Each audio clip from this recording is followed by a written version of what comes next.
সূরা ফাতিহার গোপন একটি আয়াত 41 বার পড়ে যা চাইবেন তাই পাবেন। সূরা ফাতিহা আমরা সকলেই কিন্তু জানি, এবং এই সূরা ফাতিহা ছাড়া কিন্তু নামাজও হয় না। সূরা ফাতিহার ভিতরে একটা আয়াত আছে, গোপন আয়াত, এই জন্য বললাম এই আমলটা আমরা অনেকেই জানি না। এই আয়াতটা যদি আপনি 41 বার পড়তে পারেন, এরপর আপনি আল্লাহর কাছে দোয়া করলে আল্লাহ তাআলা সেই দোয়াটা কবুল করবেন। মনে রাখবেন এই সূরা ফাতিহাকে বলা হয় দোয়ার সূরা। এটার নাম হচ্ছে, প্রায় অনেকগুলো নাম রয়েছে তাফসীর কিতাবের ভিতরে।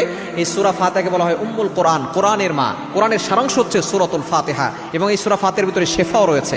আপনি যদি অভাবে পড়ে যান, বিপদে পড়ে যান, কষ্টে পড়ে যান, তাহলে এই সূরা ফাতিহার একটা আমল করবেন। সূরা ফাতিহার ভিতরে একটা আয়াত আছে, ইয়্যাকা না'বুদু ওয়া ইয়্যাকা নাস্তাঈন। কিভাবে আমল করবেন আমি বলে দিচ্ছি। এই আয়াতটা আমরা সকলেই কিন্তু জানি। এর অর্থ হচ্ছে I worship you, I ask you for help. আয় আল্লাহ, তোমার ইবাদত করি, তোমার কাছেই সাহায্য চাই।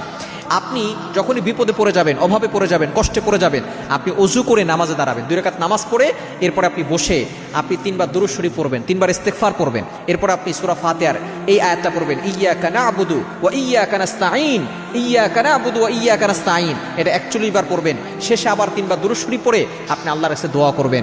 আপনি অভাবে আছেন, বিপদে আছেন, কষ্টে আছেন, মুসিবতে আছেন, সন্তান কথা শুনছে না, স্বামী বিভিন্নভাবে আপনাকে নির্যাতন করছে, মেয়ের বিয়ে হচ্ছে না, যত ধরনের সমস্যা থাকুক না কেন, আপনি যদি এইভাবে আমল করে আল্লাহর কাছে দোয়া করতে পারেন, দেখবেন আপনি আল্লাহ পাক রব্বুল আলামিনের কাছ থেকে সাহায্য পাবেন। আল্লাহ তাআলা আপনার সকল কষ্ট দূর করবেন, আপনার প্রয়োজন আল্লাহ তাআলা পূরণ করে দিবেন।